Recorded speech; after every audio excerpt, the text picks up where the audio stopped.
shit. Here we go again. Here we go again. Welcome to the Wayback, Throwback, Kickback.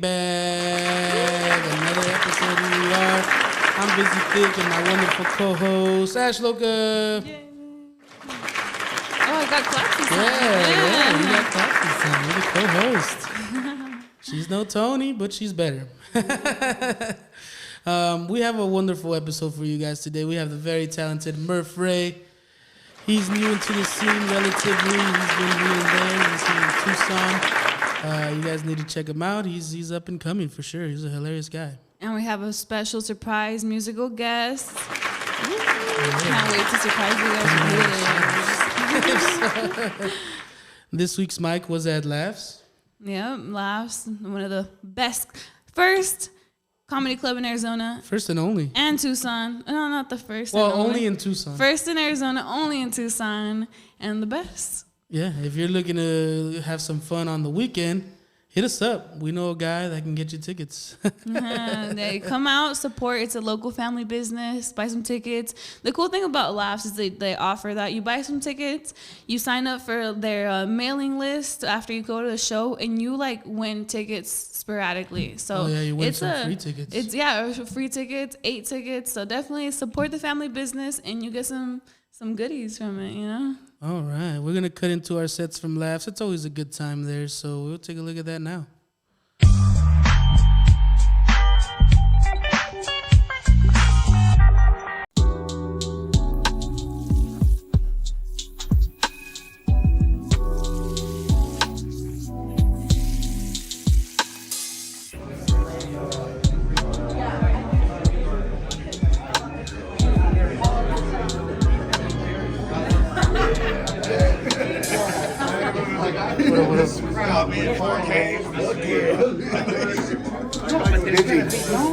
From the music box shop, right?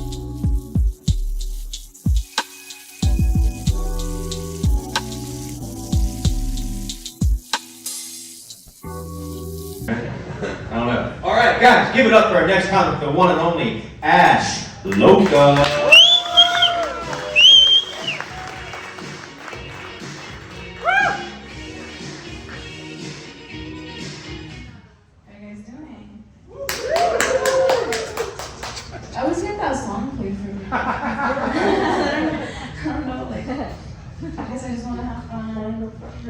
I noticed there was a lot of Trump jokes tonight. You know, I'm glad that election shit is over, and it's just because I'm tired of fucking commercials. You know, they just popped up every time, and they just tell you things that I don't want to know. I don't care about. You know, I'd be watching something cool, things are going well, and it's like, Carrie Lake doesn't believe in oral sex.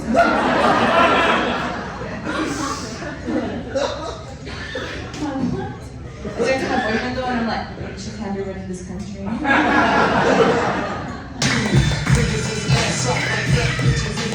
Yeah! How y'all doing? I forgot who said that they love their job. I do not like my job. They lied to me. On Indeed, they said that they was gonna pay me $18 an hour. I have yet to see 18. I'm at $14.50. So that means somebody gotta come up with my money, and they talking about now it comes from commission. I'm like, man, ain't no commission. What am I supposed to do? Pay $2? Okay, so I sell a phone that's $1,000, and you give me $2. The math ain't mathing, bro. I need my motherfucking money. That ain't even nigga math. That definitely don't fucking make sense. Now I gotta call my nigga friend to go get my money, and it's a corporation, I can't really go, so I just gotta sit back and just sit there, and they wonder why I don't clean, and I don't do extra shit, and I don't help people extra. Shouldn't tell her that. Oh shit. Here we go again. Here we go again. Here we are at the Wayback, Throwback, Kickback. We're chilling here with Murf Ray. Yeah. And my wonderful co-host, Ash Loka. Yeah. Tony couldn't make it. I'm Tony. No, you're Tony. What was wrong with Tony? I think Tony broke his hip because he got hit by the city bus. I'm gonna embody Tony. Yeah, that's why he's not here. Yeah, he's blind. Hey. Yes, you didn't know. R.I.P. And Jordan, well, Jordan is just taking some time off. Good. So we have Ashloka. Woo! And we have Murf. Yeah. What is your whole name? Is it Murf or is it Murf Rey? It's Murf Ray. It's just, Murf Ray? Yeah, it's just mainly pretty much my last name and my middle name. Oh, okay. Yeah. That's pretty cool. And you're a local comedian here in Tucson now, right? Yep. Just starting off. I'm going in on like year 2. You're on year 2? Yeah. When did you first start? My aunt ended up getting me into like there was somebody that had like a comedian show, and Rich Gary got you too? Huh? I was like, Rich Gary got you too? Rich Gary's his aunt. And it was I forgot what the guy's name was, but it was a comedy show, and my aunt signed me up because they were having it was like a bunch of like food trucks, and they were having a comedy show, so I ended up going to it. That's where I met EJ Nonstop and Top Flight. Oh, EJ Nonstop, he's cool. I like Yeah. him. I Was don't that know in those Phoenix? people. Huh? Was that in Phoenix? No, that was here. That was here? That was here. It was EJ EJ EJ? Nonstop and Top Flight, the comedian. I opened up for both of them. I met him at Stir Crazy. Have you ever been to Stir Crazy up in Phoenix? He was featuring for one of the open mics, and he has a special out, I think, on Yeah, it's Tubi on or Tubi. Prime. Amazon Yeah, Prime, yeah. somewhere like that. But he was a really cool guy. He was really funny. And then you did it with him the first time? Yeah, I ended up opening for him. It was my very first show ever. Like I never wow. did anything before that. And the guy was like, I'm just gonna put you to open and we'll go from there. And I was like, all right, cool. And I mean, I was nervous, and then I had hecklers too, so I really didn't know That's scary. how That's to crazy. like really. So your first time, you just like basically dived in the deep end, Straight Yeah. up. and you opened up a show. Opened up for like a pro, I would say. EJ is a very like he's got credits for sure. Oh yeah. That's How did it go? nerve-wracking. I started with a crowd of 3 people. That's crazy. Yeah. No, yeah, it went good. It went good. I realized, because I mean, for the longest time, I never saw myself doing stand-up.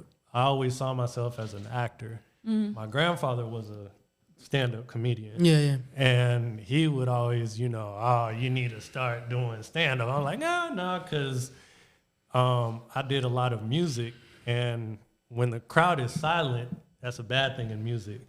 But I had to learn that in comedy, that's not necessarily a bad thing. It's more of an anticipation. Yeah. Well, sometimes. Sometimes, yeah, but Depends of the length of the silence, and it depends if they're looking at you while they're silent. If they're looking somewhere else, yeah, that's a bad thing. It's a different type of like audience energy though, Yeah. because when you're performing music, you want them hyped up, but when you're doing stand up, you want them hyped up, but like they're intently watching you type of way, with Yeah. obviously minimal like laughs not minimal, the maximum laughs in between. Who was your grandfather? Ronaldo Ray. Right? What did he do? Like what were his credits? White Man Can't Jump. White Man Can't Jump. Harlem Nights. Friday. Cool. 227. Far Out. What is that? Far Out Man with Tommy Chong, and man, there's a whole bunch more. He was in it, or did he write for He was them? in it. Oh, okay. He was in it. That's so funny. I was just watching for the first time White Man Can't Jump yesterday. I didn't watch all of it. But with so Woody you Harrelson. remember the scene? Store clerk. Yeah. He's the store clerk. The guy goes in trying to stick him up, and he's like, Raymond, is that you? Is that what you wanted to be an actor? Mm-hmm. Yeah. Yep, that's where my acting passion and everything came from. And he was just mainly like, nah, you need to do stand-up because that's going to help you get into it leads acting. into it. Yeah, Yeah. it leads in. And I was very much against it for the longest time. And he was like, nah, you don't worry, I'll teach you and all of this. And so I started learning a little bit from him, but then he ended up passing away, which is why I ended up moving to Arizona in the first place, was because I was going to be closer to him. He was in L.A. Oh, I see what you And mean. then I was here. I, at the time, couldn't afford to live in L.A., so I was like, well, I'll just move to Arizona, and then it'll be a little bit closer from there. And so right when I moved out here, like a year later, he ended up passing away, and then I was like, I'm done. I'm not doing comedy. I'm not doing anything. So I just kind of Took a little bit of toll on you. Yeah. Why was your aunt so persistent on you doing stand-up? Because she says It's like that a family I'm- legacy. To remember who you are, kind of thing. No? She says that I'm funny, but she says that I'm holding my gifts to myself. I like Oh that. yeah, that makes So sense. her son is a rapper, and he's done songs with like the Migos, Yachty, Trey the Truth, a bunch of other people, and she pushed him into doing that too. So she was like, "No, you're holding your gifts. You need to, let it out." She's like, "It's probably gonna be tough at first, Yeah. She's like, "But once you keep going, it'll probably get a lot easier." So from that point, I just kind of. Well, what's important is, do you think you're funny? I think I am, just because of the fact, like, sometimes I just like hysterically laugh at dumb shit that I say. Yeah, or think like about, you just be or thinking. somebody will be like, "Oh, this person doesn't laugh at all at anything nobody says," and I'll just be talking and they just start laughing, and I'm just like, okay. So you're trying to bring that up on stage? Yeah. Nice. Yeah. Do you write or do you just kind of improvise? I write, but when I get on stage, it goes away. Everything that I wrote goes away, so then I just end up kind of like freestyling it.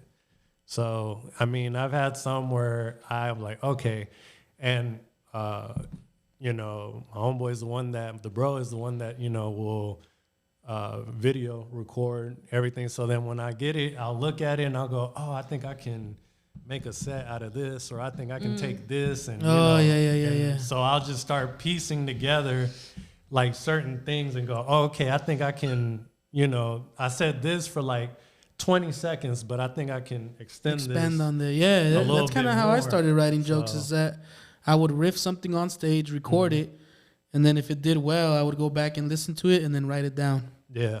I think that's good to get like a very a strong set, because a lot of places like comedy clubs and places, people that watch you, they want like something kind of structured. Yeah. So if you watch that and you come up with a really strong set, and that you can tell people like, I have a strong 5 minutes, 10 minutes where they can see, because people like organized, you know. It is good to have like a good fun stage presence, but if they know that you have jokes and that you're not just going off there like saying whatever's on your mind, then they feel more comfortable putting you on their stages.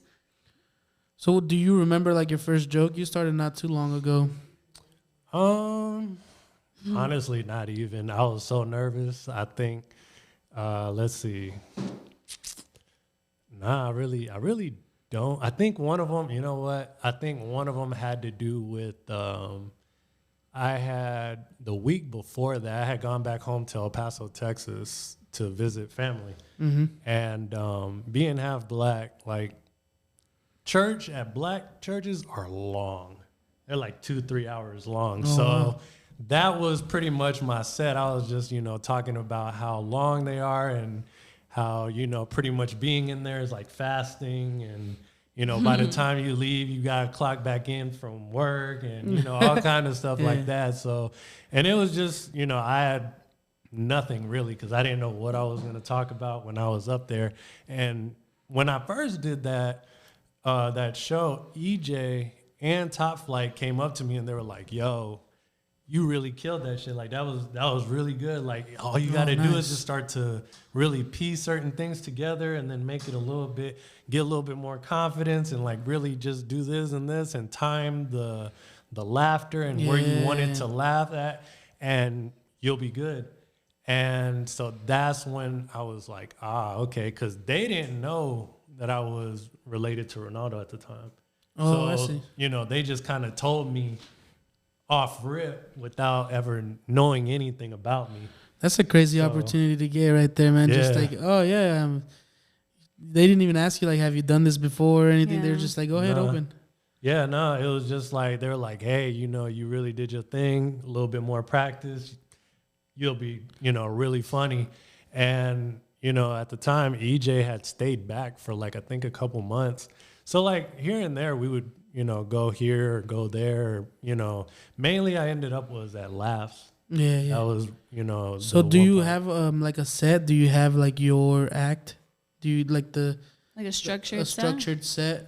Do you have any time? I think my thing is the hard part for me right now is the time, because it's 5 minutes, and I'm good, but like when I see that little light clicking, it throws me off.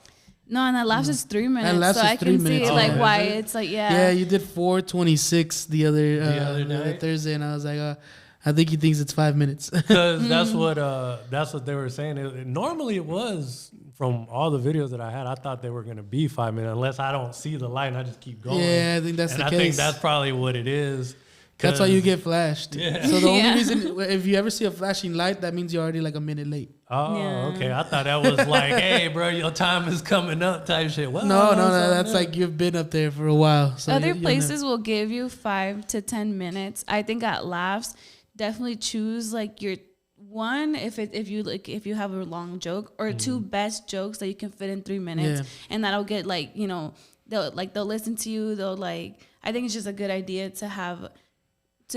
Because everybody your has best a for different laughs. type of personality on stage. Some people can like just talk and, you know, show themselves, and then some people, like myself, I like to have a written joke that's like organized, because I don't know, I get nervous to just go on stage without nothing like that I know what I'm gonna say. So I kind of memorized my jokes, and that's how it works for me. But if you like feel like you need to take longer to tell a joke, definitely use like your best one for the 3 minutes, and that will like you will stand out on their mind, you know, so that you don't feel rushed, and that they don't see you like rushed and everything. Yeah, they don't see you get lit. Because if you do go over 5, a lot of the times somebody will shout out like, "You're out of time." Yeah, And then that's it's like, embarrassing. it's a little embarrassing. But you can go to like so Thursday is probably like the last day of the week that there is a mic. Yeah. If you consider Saturday the first day of the week. So Saturday there's a mic at this place called the Music Box. And right there, I mean, they'll give you 7 minutes, like, because not a lot of people go. Oh, okay. And it's like a little dive bar, and you're pretty much just you and other comedians and maybe like 2 or 3 regulars at the bar. So it's a difficult mic to do, just because there's not a lot of crowd, and they're It's all like rough. spread, and they're all at the bar. At the bar. So like you have to grab their attention. So it's a good practice, and then you get more time. And then Mondays at the Rock is also just mostly comedians there. They get like maybe 4 or 5 people, if that. And it's also, they give you 5 minutes. So it's a good time to get like a 5-minute thing in. And then at the Mint, I think that's like the one place where there is a lot of people that you can make laugh. It's one of the best mics. That's Tuesday at the Mint, and they give you 5 minutes. So if you do Saturday, Monday, Tuesday, and you have like that week, you're like, all right, this is what worked out. This is what was tight. I'm going to bring just the best to Laffs. Got you. Because it's like the real big comedy club. It's also, I think, doing all the other mics, well, it might seem like weird that it's mostly like other stand-up, like local stand-up people, but those people will see you, and if they're like on a show that they're producing or they're working with somebody, they'll want to put you on too. So it's like it's never a bad place to do a mic. Yeah. I will say though that the Mint is so chaotic. The Mint, That but is, it's like, a good crazy. chaotic. It's like It's a free crazy- will. It's on Grant and fun. Alvernon. Yeah, don't know because if if you you've think ever about been like there. Laffs, like structured, like, you know, I've like a passed good by. comedy club, and then the Mint is like fun Yeah. as fuck, but like chaotic. Crackheads and Just- bikers. you never it's like know. a biker bar, and it's Bikers, crazy, dude. old people. And then the stage is Crackheads. like in an inside-outside type of looking place. So you can smoke on stage, which is crazy. It's Oh, fun. shit. It's Yeah. cool. I'm about to check those out. Hell yeah. Is Laffs the only mic you've been to? Yeah. Oh yeah, definitely check out the other ones. It really like it's trying the most that you can at anywhere. Like it gives you perspective, and then you improve like not just your stage presence. To me, Viz, I always used the Mint as more of like a stage presence practice. Not for like my jokes. Like it is a good spot because people they want to have fun there. Yeah. But that way you can get out of like your shell, like being nervous once you step on the stage. That's a good place to do that. I use the Mint to tell like the jokes to test out to see how bad a joke is. Because, see, like at Laffs, there's a lot of things you can't really talk about or say. But I'll do it at the Mint first because it's really raunchy. So like I can do jokes about like abortion, stillborn, rape and all this crap. Oh wow. Maybe don't. Just kidding. No, I do. I definitely do. I feel like they love like it. it's all valid and everything. You It's should try fun. and do everything. But Yeah. the Mint is one of those places where like if you do a joke and at the Mint people are like, oh my God, that's bad. then you know that you know should not to never do it. speak of that ever anywhere. And you know, it's one of those things that like at the end of the day, I go like at first I'm nervous before I go up, and then I do everything, and then I get off stage and I'm like, that was actually pretty fun. Nice. And so like now once I start to write more and you know like really just look in the mirror and like recite everything and do everything the way that I want to do it, I think it'll be a lot better, a lot easier for me. And you know, the writing part is new to me. It is new because like I said, you know, I just go up there. It's quite literally like the most important part though. Like it literally stand-up comedy does not exist without writing. Yeah. And you know, I think one time at Laffs, it was kind of packed actually. And I was like, okay, I had heard some people like talking Spanish and I was like, oh, I'm gonna try something. And I kind of like mixed it. I did English and Spanish. Nice. And I mean, like when I did the Spanish, like so many people laughed and so many people were onto it. And I was like, so are you fully fluent in Spanish? yeah. Really? My Yo, mom hey, is, Chicano show. What's I up? know. Hey, we should do the Mexican challenge that we did last time I was on. That would be crazy. Tres tristes tigres se dan trigo en un trigal. my mom is from Hermosillo, Sonora. So Oh, same. I My used mom's to, from there too. Yeah. Yeah. So like my uncle and my grandfather are umpires, and my uncle right now, well, he used to be a commentator for the Naranjeros. Yeah. That's cool. So like when I go, we're always at a Naranjeros game, Serie Caribe, or we're, you know, just out hanging out. But I went to school for like 6 months in Hermosillo. How old were you? Oh, nice. I did elementary school. Oh, okay. It wasn't nothing That's crazy. super cool. Our moms probably know each other. I wouldn't doubt it. Yeah, I wouldn't. My aunt and my uncle they were both basketball coaches for the high school teams over there. For the, I forgot what the schools' names are, but they both have trophies from like winning the championship for Mexico. How cool. And then my grandfather, umpire. And then my uncle, umpire. So, like, I come from, I tell people. Talent. Yeah. If I look at my family Yeah. tree on my mom's side, Athletes. athletes. And my grandfather is in the Salón de la Fama in Monterrey. And they have him there. And then you look at my dad's side, and I got my grandfather, Ronaldo. Both of my grandfathers are famous. Nice. It's just on two different, one in the United States and one in Mexico. And you're That's doing the super cool. kickback with Vizzy Thick over here on the west side of Tucson. Damn near almost in Mexico. What happened? Well, I didn't want to be an umpire. Baseball really wasn't my thing, but I like watching it, and I can't watch it on TV all the time. Like I gotta go to the games. Yeah. You know that, It's long. or play, and playing is just. What if you difficult in mixed itself. both and like either you do stand up in a baseball field or you go do stand up dressed as a baseball player and just That would be right. Just have the Naranjeros jersey. I'm gonna go with my Hey, Naranjeros that'll be, shirt. that'll be that. People Yeah, go that's crazy fine. because they're like, yeah, because you don't look Mexican. Like I know. that. It's, Yeah. Like, so people are gonna be like, yo, what the fuck is going on here? That used to be a big thing for me in school. Like I would have like the cholos would talk shit about me.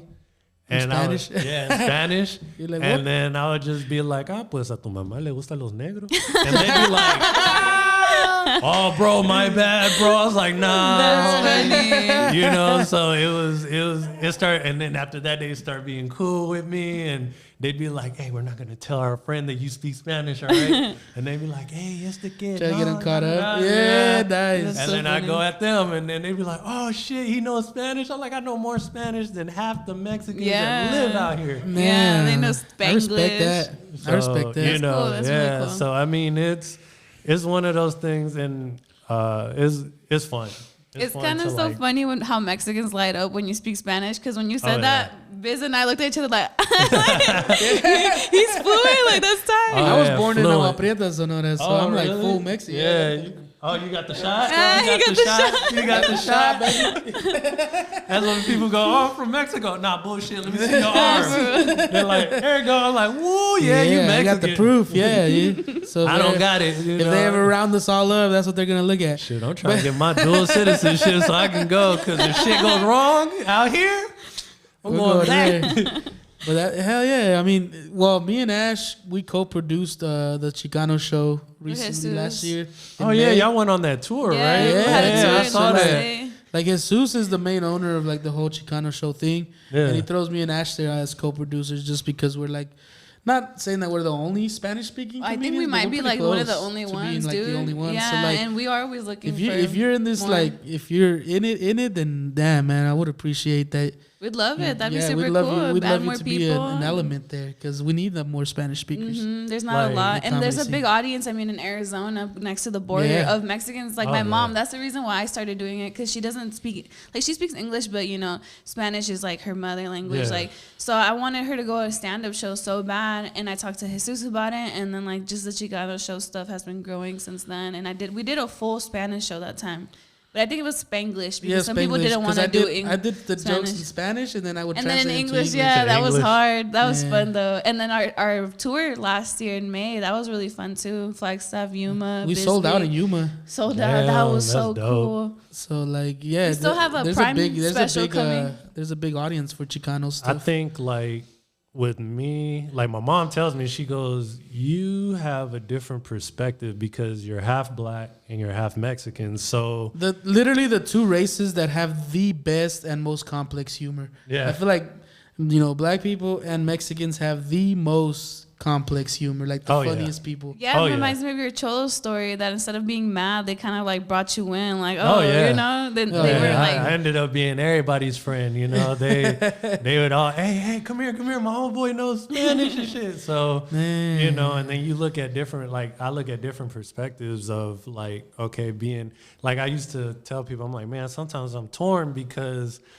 I remember one time I was 15 and my uncle was going to kick my ass because I had barbecue sauce and I was going to put the carne asada in it. And he was like, do it and I'll fucking kill you. And I was like, oh, all right. Black does not work here. Let me just go ahead and eat this like this. So, he's like, I seasoned that shit with the best beer. So he was like, it's preparado, so it does not need barbecue sauce.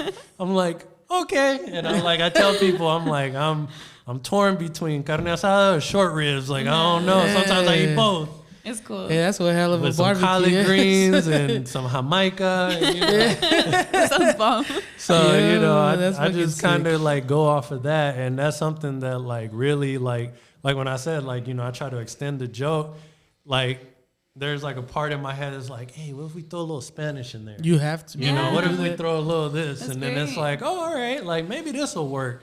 And, you know, that was one of the sets that I had at Laffs was, you know, the difference between being born in Mexico and being born here. Born in Mexico, they're going to tell you, like, you know, hey, life's, you know, la vida va a ser bien difícil. Yeah. Va a ser bien cabrón. You know, here they'll be like, oh, it's going to be a great life. You're going to have a wonderful life. I'm like, this different censorship. Yeah, and, you know, they prepare you for sure. yeah, I'm like, you know, there's certain things that happen in Mexico that you, like when you turn 18, you got to go, and my cousin had to do it. There's like two boxes. You put your hand in, and there's a black ball and there's a white ball. And I think it's the white ball. If you get it, you have to do 1 year of servicio, which is the service, military service.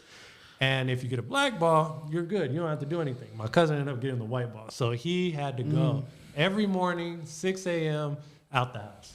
Haven't heard about that at I mean, all. having to choose between a black ball and a white ball. That's crazy work. The ain't it? A-ball. It's crazy work. If you look at the double B, work. As You long get as the it white wasn't- one, you're fucked. As long as it wasn't Get the white black balls one, you're good. or black balls. White balls. I think we should be okay. You get the You get black white one, ones? you're chill. The white one, your ass going into the military. It's like, wow, that's a great subliminal right there. Yeah. Yeah, if you come out like, I got black balls. I got black balls. I get to chill at home. What? My Theo got the blue balls. You got the blue one. Blue balls. He was just in pain. So like, I'm interested in this now. So have you watched Shrek in Spanish? Shrek, The yes. first one. Yes, I've seen Shrek. You know, it's funny. I learned more Spanish watching Dragon Ball Z, Yeah, classic. Yeah, this guy is Mexican. I know he's Mexican. watching Caballeros de Zodiaco, watching Sakura Card Capture, watching Supercampeones, which is a soccer anime. Yeah, the soccer anime. Watching TV really was just just one of the biggest things, and then hanging out with my cousins. That's why I tell people, I'm like, I do not know proper Spanish. I only know slang. Yeah. So like, don't ask me some educational ask. I don't know, because I don't know it. But I learned through, and even like through like my mom used to watch novelas, and I'd be like, oh my gosh, she slapped the shit out of her. Like, damn. That's and great that you're watching bilingual. it, and and that's how I learned. You see those subtitles where it's like gets shot in Spanish? Oh, yeah. And it's like it really helped me. It was like, just watching cartoons, watching TV shows. Dude, Dragon Ball Z is so wild. You know that every time like a new Dragon Ball Z comes out, there's a steep decline in like cartel violence. Oh yeah. Oh my god. Because they all sit. They all watch. They all it. sit need down Akira and they put the guns Toriyama. down and When watch he Dragon died- Ball Z. Oh, he died. When he huh? died, He just they died. didn't do anything. They just all chilled out, from what I heard. Oh, Yeah. So Let's I resurrect think- him. And then I think it's in Mexico Dragon City. Ball They Z's have powerful. like a 20-foot Goku statue. I'm Why like, is it so popular? I mean, it's huge. I used to love is Dragon Ball Z big too. popular. I don't know, but I didn't even know it was because like Dragon associated Ball with Z being never Mexican. got hit with like that. They're the devil. Pokemon got hit with Oh that. yeah, for sure. Pokemon. I didn't like That was another Pokemon. one I used to watch. Pokemon and Hello Kitty were like not Yeah. for me growing up because it was satanic. Yeah, but yeah, yeah, Dragon yeah. Ball Z was fine, even though there was like gods and stuff like that. That's crazy. That's crazy. Hell yeah, man. Well, hey, I'm glad that you came on. We're gonna man, move I on to our appreciate last that. question over here. Even though a lot of what we were saying was flowy, but you answered every question we usually ask anyway. So like, the last question that we ask everybody this on the Kickback, and you're under oath here, so you have to answer truthfully, completely truthfully. Okay. Did you do it? No, I'm just kidding. Now the question is, tell us your most embarrassing story. Or the most embarrassing thing you can remember that you've done, or that you still even think about, like, why did I do that? I think Maybe your boy can help you out. Like, I think my most embarrassing was my graduation, my high school graduation. They had it set to where when you go on stage, you say a certain thing, and you kind of, there's music that's supposed to come on, and you're supposed to walk on stage and, move your tassel and all that. And I was just like, I mistimed everything. Like, my timing was off. So the person that went in front of me, I went up there with them. And so like, they were like, what are you doing up here? I was like, oh shit. And I just kind of looked around. My mom was like, what are you doing? I was like, I don't know. And then I just kind of grabbed the mic and I was like, my bad, everybody. I think I kind of screwed this up. And then I got off stage, and then I was like, oh, I don't think I was supposed to do that. And she was like, what are you doing? My teacher, she was like, you weren't supposed to go up. I was like, I blanked out. I don't know. And I would say the second embarrassing was when I told you that I did that show out in El Paso. And you just got off. I just got off because there was a lady in the front that was eating chicken wings. And she was just like, she had been eating chicken wings from when I got there, and when I got on stage, it was about an hour. So I was like, bro, how? Endless. And I was just like, yo, like, women trying to be foodies is crazy now, because back in the day, you just, they were just hungry bitches. Like, they would just see like a little, and she like looked half up of a at salad. me, and she was just like, motherfucker, you talking to me? And I was just like, oh, that was not so subliminal as I thought it would be. And I was just like, that's my time, y'all. And I just got off stage. Damn, she almost threw a chicken wing at Yeah, me. You should have I almost ordered. got Kevin Harted. I almost got a chicken wing thrown at me, so. I don't know. You could fix that. Apologize by buying her another basket and like. A lot of people's most embarrassing stories is them shitting their pants. So I'm guessing that's never That's happened to you. crazy. What? They gotta never either be happened to very you? drunk or really high. I don't get. No. how People that just works. shit their pants, dude. That's crazy. Ain't no way I could do that. Full-minded. Like, you gotta fucking, you just like, I'm just gonna shit myself. Fuck it. Like, you can't make it to my the mom bathroom. told me not to hold it in. I'll get sick. I don't know, man. That's I feel like wild. if you I'll shit get yourself- sick before I shit myself. if you Like, shit yourself, like your booty Nah. hole must be loose. Like I just don't know how Like, it can happen so easily. Well, yeah, because some people cough and it's over with, you know. Oh God. damn, they just like, oh, Well, Like a- that was our like shitting a your pants tablespoon of segment. shit. Tablespoon. Why you If got you the shit your measurements pants, out? you should add that to the questions. Would you rather? Oh, yeah, Would you rather bro. shit your pants in white? So yeah, we're pretty much done with the interview party, man. It was a lot of fun. We're gonna have you stick around. They'll do a little segment. So yeah, thanks for coming on. I Man. appreciate you. Thanks for lighting me up at the Kickback. That was so much fun. Thank you. Okay, Crystal, I'm gonna go to my car real quick.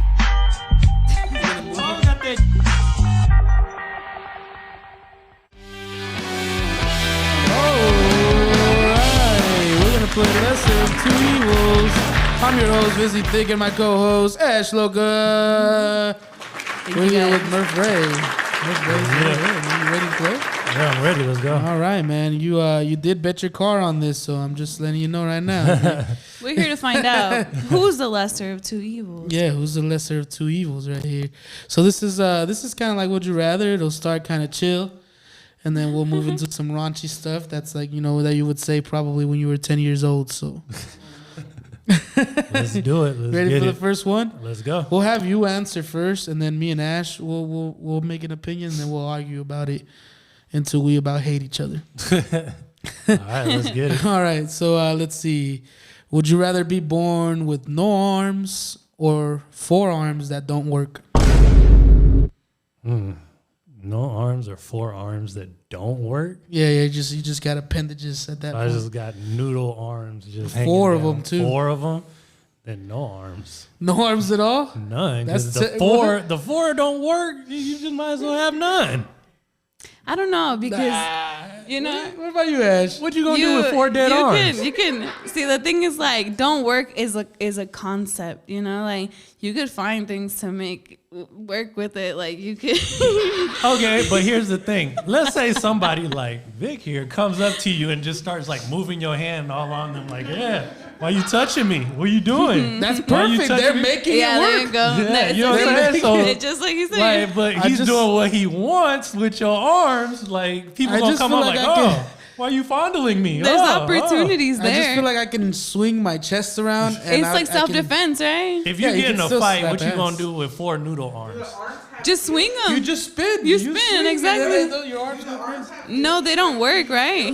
No, they're Oh, gone. it's just dead arms. Can you imagine They're if you gone. were to become a porn star too? Like the things that you could do that With you wouldn't 4 have to non-working do. arms, yeah.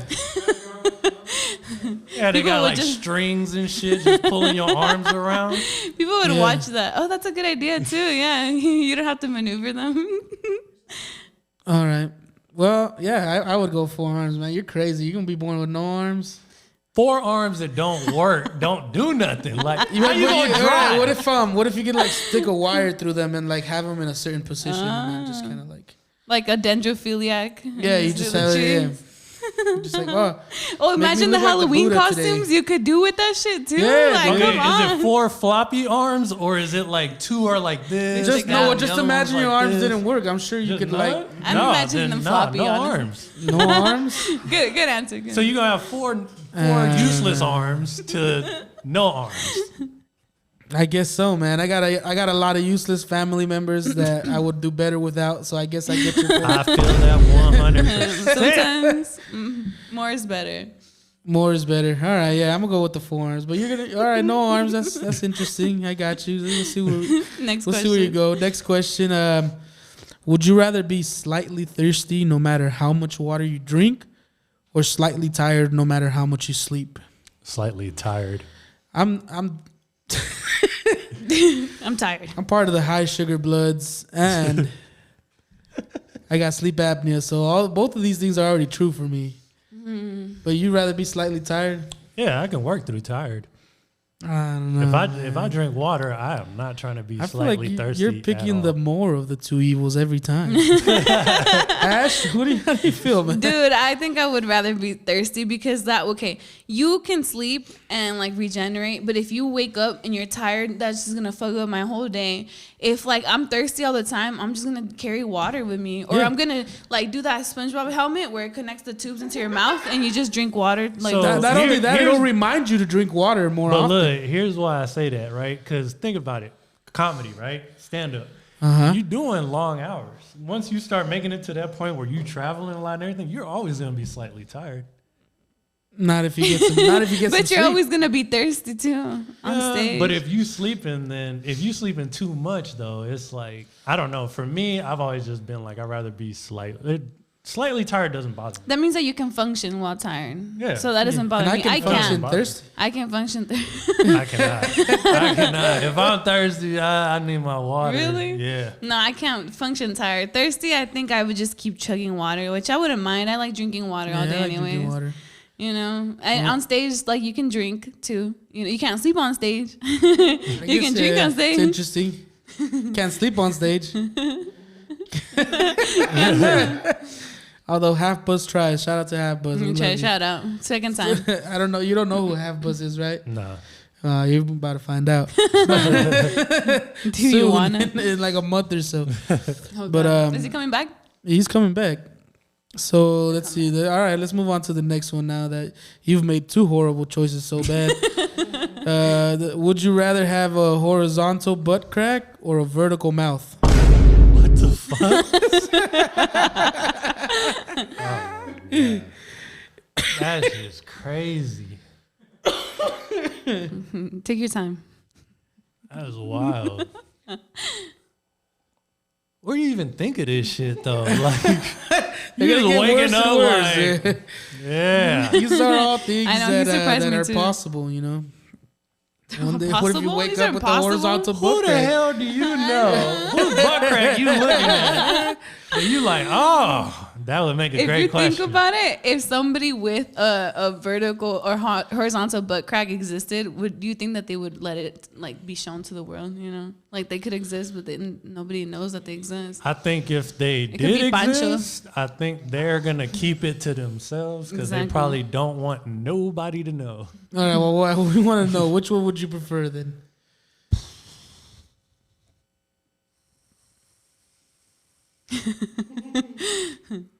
That's crazy. 'Cause on one hand, yeah, the butt crack, no one can see it. Your mouth, everybody's gonna see your vertical mouth. Yeah. There's pros and cons to both. It is. That is wild. I'm all I thinking just- like that's weird though, cause right, like awkward and shit. Even better, you got an armrest now. Yeah, You know what I'm saying? Like you could when still you walk sit downstairs normally and on your the cheeks toilet. just clap as you're walking. Oh my god, your cheeks clap constantly. maybe that helps you like decide. You're just clapping cheeks. They're like, why is everybody clap when They that get guy at your comes in the ass room? like you're blowing on an old like Right. video game cartridge. Just I think That'd be crazy. If it's, I don't know, eating ass, it's like all right. Well, you made it. You need to make a Be decision. what, like a Coke line blunt. and shit? No, like a blunt and just Like like lick a it blunt? close. Oh, like a Coke line in the horizontal butt crack. I'm sure you can A do that coke now. line. What? Okay, yeah, 5 seconds. I say, shit, it's like a no-win situation in this bitch. It's gonna get worse. Oh god, The mouth, nice. Why? You want a vertical mouth? vertical mouth. Because I think it'd just be one of those things like you get paid for looking like a freak. I'm showing my butt off. I don't know about you. I like Well, the yeah, horizontal. you probably butt want crack. your cheeks to clap while you walk. I know. He's Ash? like, they already do. I like. Fuck. Wait, what? Busy. What did you say? The horizontal butt crack. Oh, yeah. I could see Because you can hide it. You, hide know, it. I feel like as a girl, you could wear a dress or like a skirt, and like Okay, but- it would be like a little lumpy, but you know nobody would know. So- and there's gonna be weirdos out there that are gonna like it. But anyways. look, here's the thing. What if like one of y'all exes come out and they're like, yo, so-and-so's butt crack is just all fucked up. If y'all look like they butt crack is terrible, like But I'll be like, well, that look at shit's him. out. Look at his mouth. What are you talking about? hey, they find love with each I mean, other. he has to turn his head sideways just to drink. Like, get the fuck out of here. always doing a commercial. What if? But maybe it's just like you just never show your ass. Like it's just you become like an oral person. You know, like you just You never. just gonna be single forever, huh? You're always gonna Don't be the date bottom. You're always nobody. gonna be bottom. Yeah. But then it's like, see, that one's hidden with the mouth. It's just on your face like all the time. You're gonna look crazy. Yeah. You know how many like people who look weird as shit get paid buttloads of money. Because of how weird No they pun are. Well, intended. can you imagine the buttloads of money I can get from the horizontal booty? Yeah, dude, that'd go crazy on OnlyFans. You kidding me? Yeah, Pornhub would have just a section for horizontal booty girls. Okay, so would the butthole be at the end of one of the sides, or would You it know, be that's right in what the I was middle? wondering about the You would be vertical right in the mouth. middle. You came up with Dude, it. the vertical It should be right in the exactly. middle. Right in the middle then, right? It would still be in the middle. Wait, so then the shit would come out not whole, it would come out flat then, right? No, it's still. I think it's still the same. On Where your would- ass, where the butt crack belongs. It's like it's infinite. It's parallel lines. yeah, infinite. it's nice. But the mouth, I want to know, like, is the tongue still on the bottom or is it on the side? it's right in the middle. I'm Like- guessing too. It fits with the crack. The only like pros I see with the vertical mouth is like perfect, like, you know, vaginas, right? It's just it's already ready. Perfect taco mouth. Yeah. What? Would you chew like? How it feels to chew man. five Well, gum. all right, another bad answer from Murf Ray. All right, this is going back a little chill, but it's kind of like a hard one to decide. I feel like Oh so. God. Would you rather be always sticky or always itchy? What the fuck is always sticky? Always sticky. Oh, sticky. I was Sticky, like, that's sticky. me. That's busy. I'm like, you Thick. put your own shit on here? Like, what the fuck? Like, bro, what the fuck? That don't help me at all. All of these are based on a true story. Yeah, Did you say thicky? Like you thought you said sticky. thicky? Always See, sticky. even shit. No, but I wanted to know what you thought, which is funny. I thought you said thicky. I was like, He's like, I'm down to be always sticky. Would you I rather don't- to always be then. busy? always thicky? Always sticky or always Not itchy? too bad to be always sticky. always Cheeks clap when you walk like busy. sticky. Sticky. Ooh, no, I hate. That's one of my main things I hate being. You know that I don't eat sweets, not because I don't like them, is because I can't stand being sticky. So I don't even try it. Really? That's why I don't put no honey or syrup on pancakes. I just eat them I plain. love honey. What the hell, dry mouth ass? Yeah, because I can't handle being sticky. I can't stand it. Like if I get sticky between my fingers, it's over with. So Like, you'd rather the whole be day's itchy? ruined. Yeah, yeah. You'd Itchy. rather just be like a crackhead. Dude, and yeah, itchy's like. There's a lot of No, people yeah. I would Itchy. relate to. There's a ton of people at the bus stop that are already like that. Yeah, but you don't want to be considered a bus stop fucker. I'm not fucking the bus stop. I mean, the way you itching, probably would look like you were.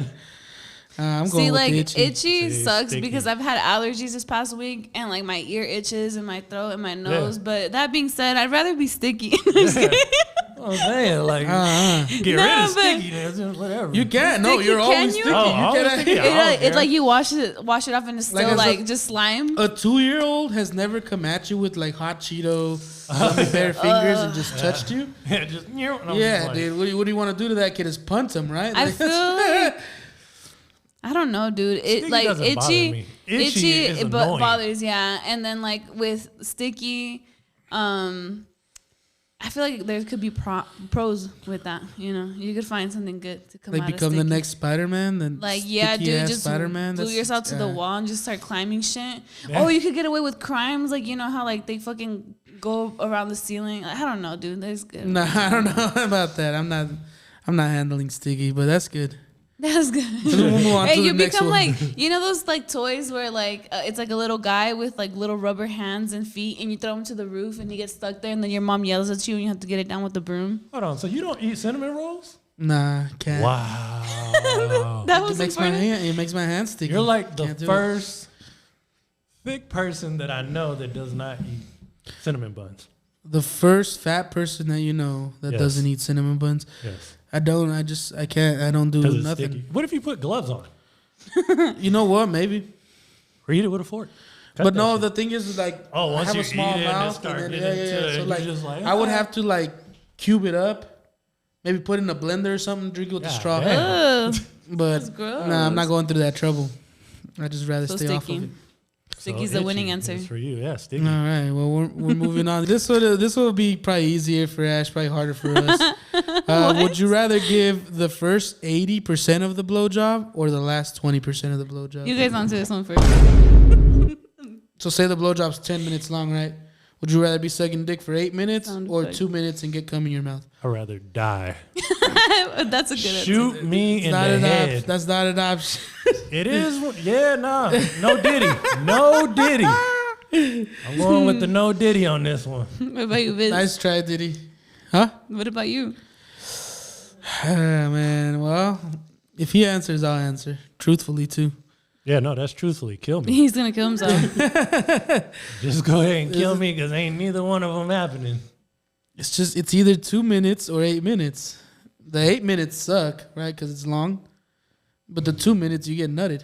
Nah. And it's Danny DeVito. And it's Danny. Oh, well, in that case, give me all 10 minutes. Okay, it's not Danny DeVito. It's just a penis. It's just a peener. Yeah, no, It's a glory hole. I'd rather die of them telling me what the situation would All right, be. well, I will say this. I will say this. We will allow you one death. All right, cool. Okay. So there's one last question. So do you choose to die now or you want to save your death? No, I die now. You die? All right. Die The last question is the worst. You cannot die. The next question, We will Ash. wing it. Everything I do with my full intent, so I'm going 100%.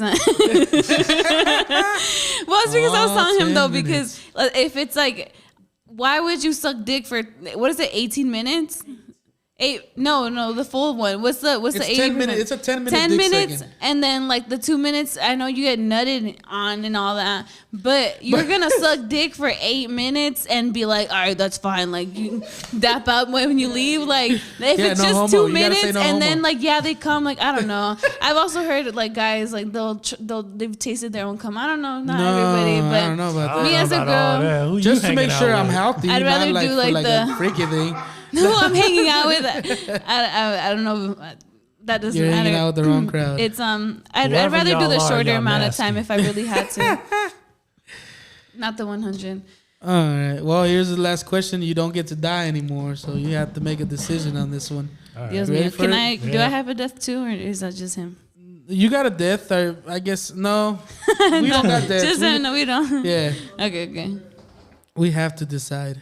Did you even answer what you would do with the dick the one? first 80%. I'm not God. getting nutted in my But mouth. that's so That's why I don't long. eat gushers. That's gay. He's just crying. They bust in your mouth. No one's busting in my mouth. No, he puts them in the blender and drinks it with a straw. Because that's what he. Nice. You like arroz con popote? Coca-Cola hervida. Go ahead. All right. So would you rather have sex with your mom and no one ever finds out, including her? Like she doesn't know you did What? this. Or would you rather have everyone you know fully convinced, including your mom, fully convinced that you had sex with her? You already died. But That's you why I told never- you not to die. But you never did it, huh? So like, yeah, it's either you have sex with her, no one knows. She doesn't even know. She's not gonna know. It's like this whole thing. Or you don't have sex with her, but everybody you know is fully convinced you did, including her. That's crazy. All All right, guys, that's been it for me. Have a great night. Nice to meet you, Murf. They can think what they want. I don't care. Even your mom? It don't matter to me. Shit. They can think whatever they They want. can think whatever they want. What about you? I had said that, like, I thought that too. Like, I didn't do it. God knows I'll be fine. Well, you no, know? God knows But now, you, like, so God he's knows also I fully didn't do convinced. it. No, no, like, I ain't do it. then what's the point? Might as Even well have God's just gonna be fucked like, my mom if God thinks so too. Well, fuck. What about you, Busy? Before I make my final decision. I don't give a fuck what people think about me. That's the thing. Like I don't. That's care. the biggest thing. I think that comes with being like a comedian or even getting on stage. Yeah. Is like yeah. whatever they think, they're entitled to their own opinion, and they can have whatever opinion they want about me. Well, my And thing, I'm not interested in correcting them. my thing was like people can think whatever they want as long as I know I didn't fuck my mom.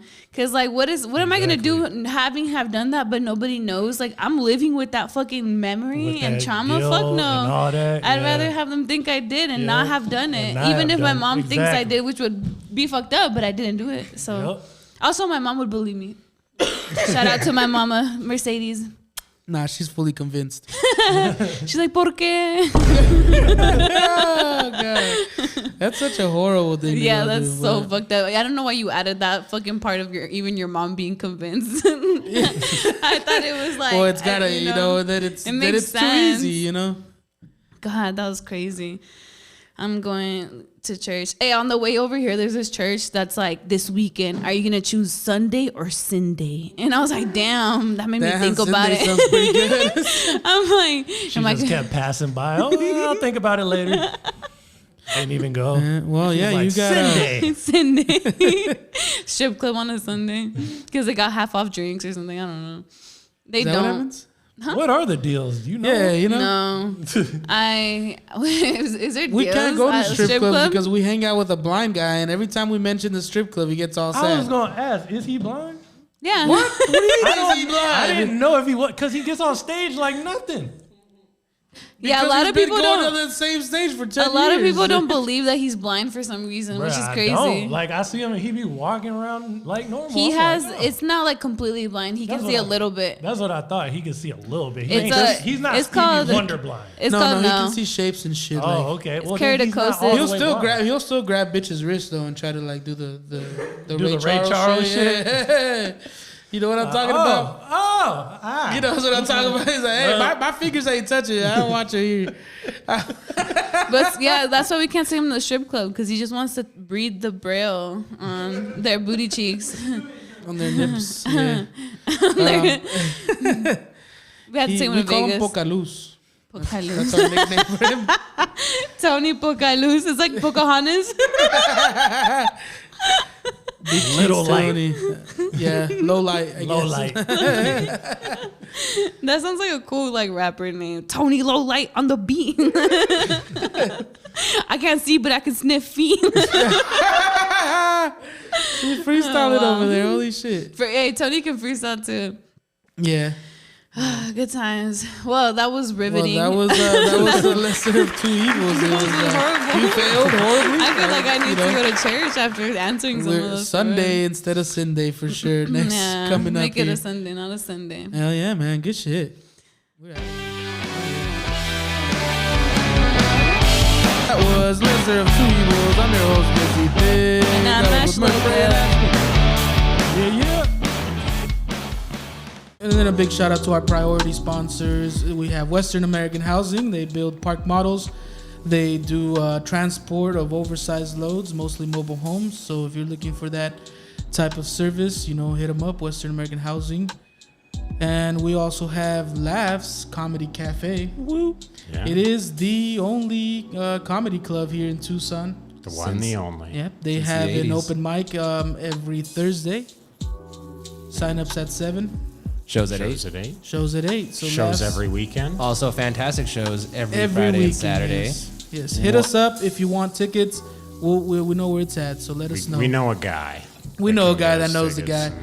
And then our presenting sponsor, we're going to go ahead and air that quick commercial here for Kasa Cleaning. So thank you for sticking around, and we're going to come back with the music segment.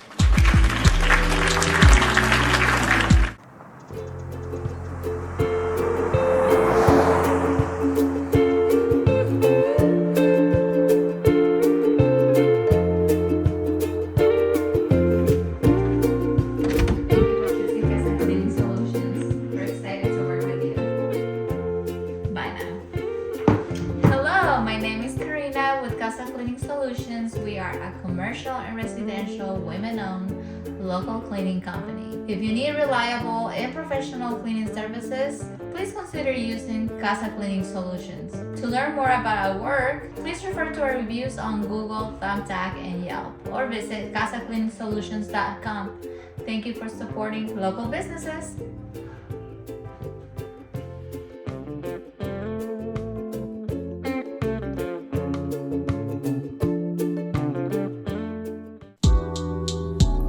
Oh shit.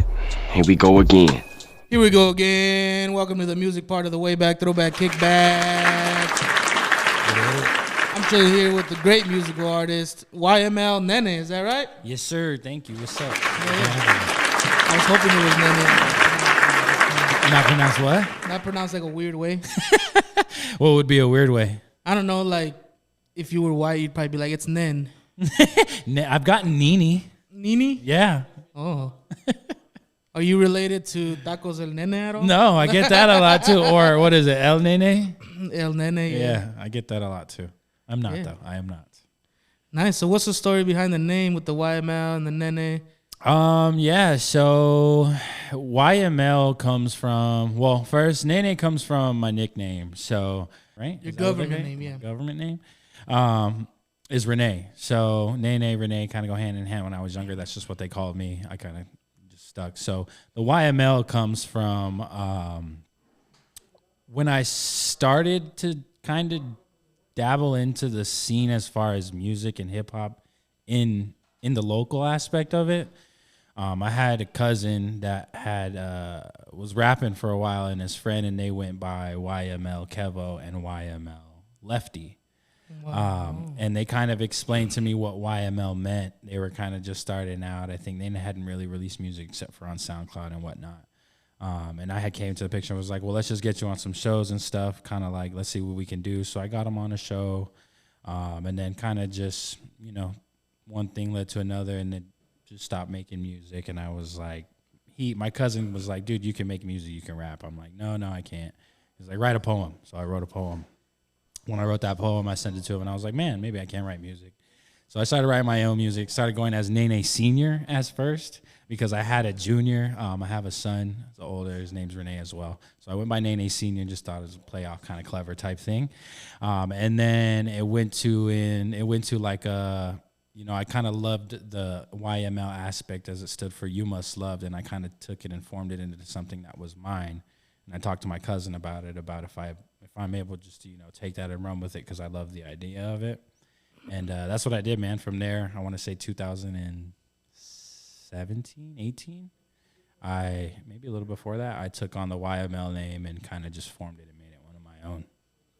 Yeah, it definitely looks real cool. I like the way those letters look, especially for like a graphic type thing. Yeah. Like it came Y, together. And the M is always so powerful. Yeah, exactly. Graphics, so, yeah. Yeah. I used to do graffiti, so a lot of like writing and stuff like that, the names and stuff, wasn't really that the name was significant, but the way those letters looked together, right, it just was like nice. Yeah, I know what you mean. I know exactly what you mean. Well, nice. That's a little backstory of the YML. Now we got him here, YML Nene. How long have you been doing the music? When was that you wrote that poem? Man, so like I wrote that poem like in 16, 17. Ooh. But I've been a musician, I guess you could say, since probably middle school. I picked up some drumsticks and just started doing percussion and stuff. So from like 5th grade up until I graduated high school, I was in the band. I did music, so that kind of stuck there for me. And from there, music always was just a thing for me. It was just resonated with me. And it just makes it. It definitely made the writing process and kind of certain things, the aspect of the rap part of it, a little easier to understand, and counting bars and stuff like that, since I kind of knew music so theory. You could do percussion, because I think that's right? like one of the hardest things to get right, especially if like you're using like a full kit. Right. It's like, I don't know, it was always hard for me. I play instruments. I can play pretty much anything, guitar, accordion. See, I can't play the guitar. That's one thing I try to just my fingers, man. I get carpal tunnel. But I did practice on some drums. I tried to learn, but it was just like the whole coordination of it was too hard. Coordination was a big thing. That's something I learned like as I was learning how to drum when I was younger too. So that came with just learning it. And then keeping time, man. Keeping time is that's crazy. a big thing. That was a big thing. So that's all. I feel like for artists, as far as rapping and singing and stuff, keeping time is a big thing. So. Yeah, I feel especially rapping. Like I feel like you gotta do some math while you're rapping. Yeah, a little bit. Like you translate the beat and how it sounds. And you gotta count how many bars, how long the hook is, how long your verse should be. Every beat's different too, man. So it gets. That's why I said having the music theory background definitely helped a little bit. Yeah. But yeah, kind of just made it into my own.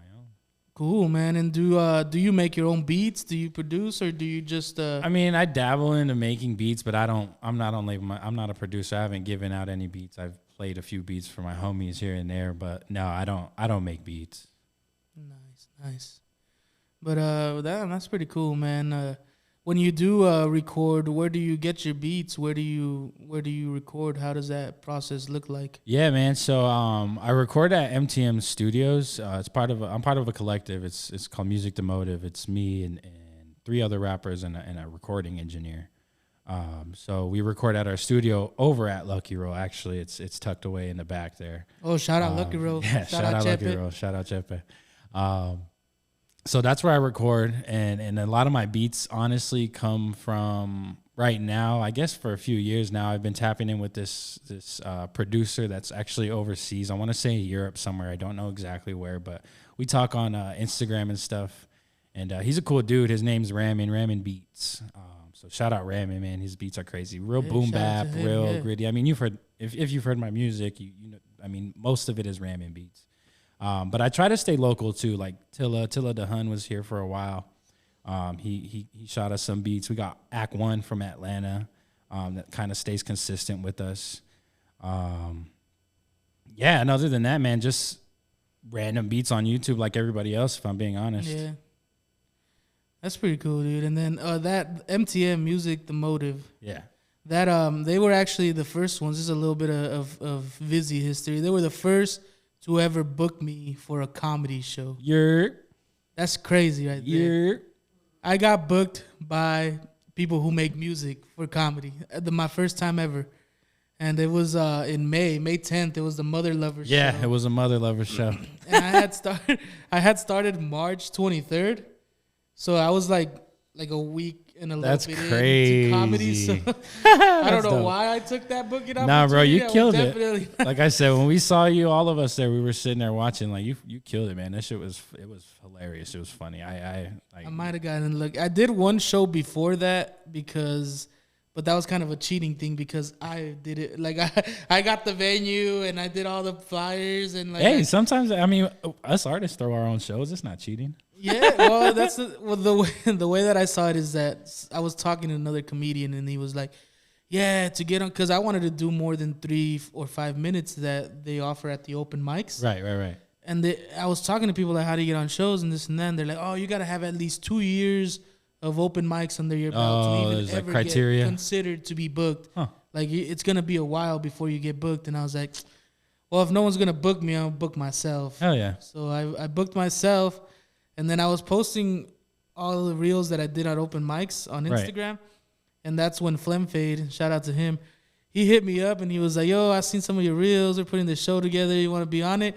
And I was like, I was already delusional. So I was like, "Yeah, I got you." Like, yeah, Flem, give me 15 minutes. Flem had a hand in on making that show too. Yeah, so shout out Flem for sure. Yeah, Hop Street Lounge. It's a nice looking place. Yeah, I don't even know. I don't think it's there anymore, if I'm being honest. No, for real?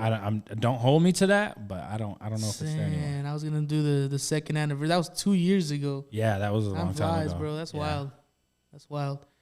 But that was a really fun show, and I really appreciate it. I think that's why I have such a connection with the music scene in Tucson, because they were the ones that were trusted me to do a show first before any. It's art, dog. It's creativity.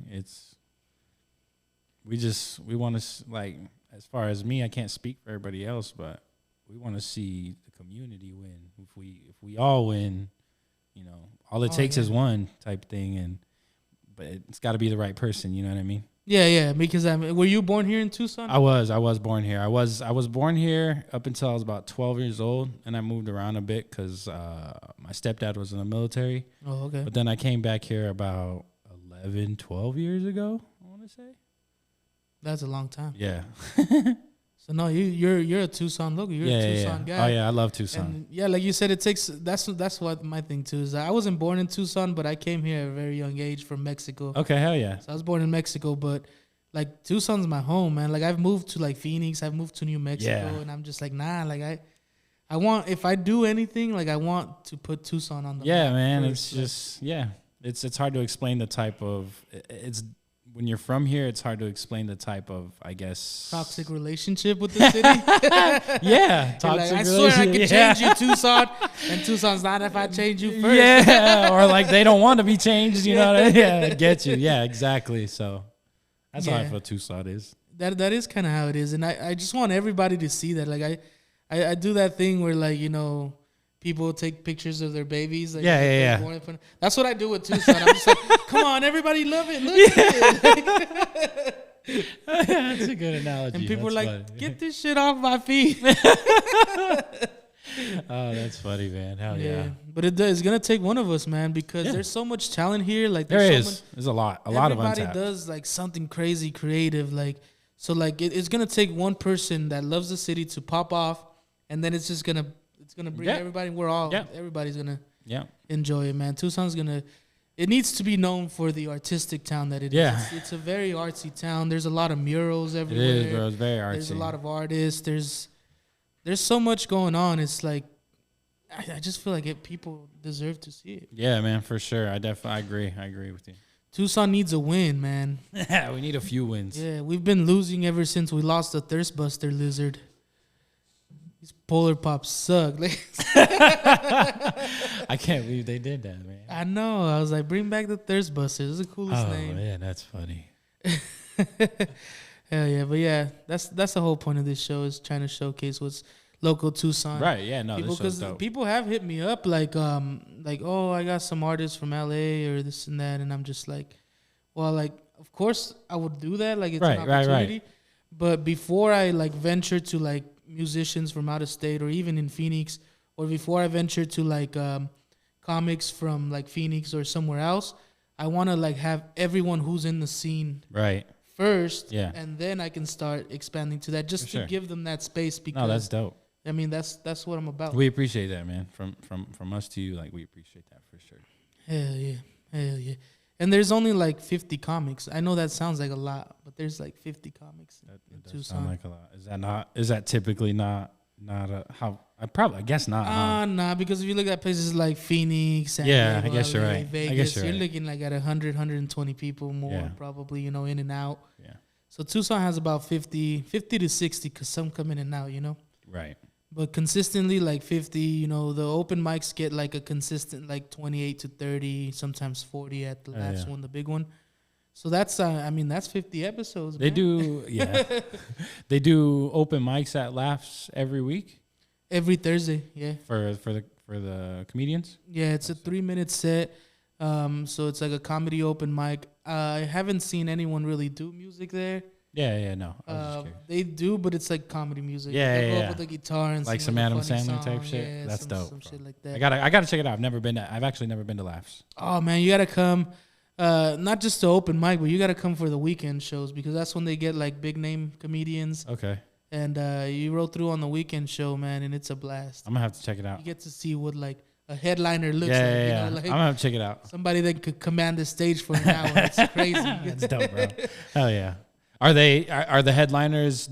So when they do those, typically like a hip hop show, do they typically put local acts on before the headliner that they're bringing out if he's not a local? So usually the headliner will bring their own feature. Oh, okay.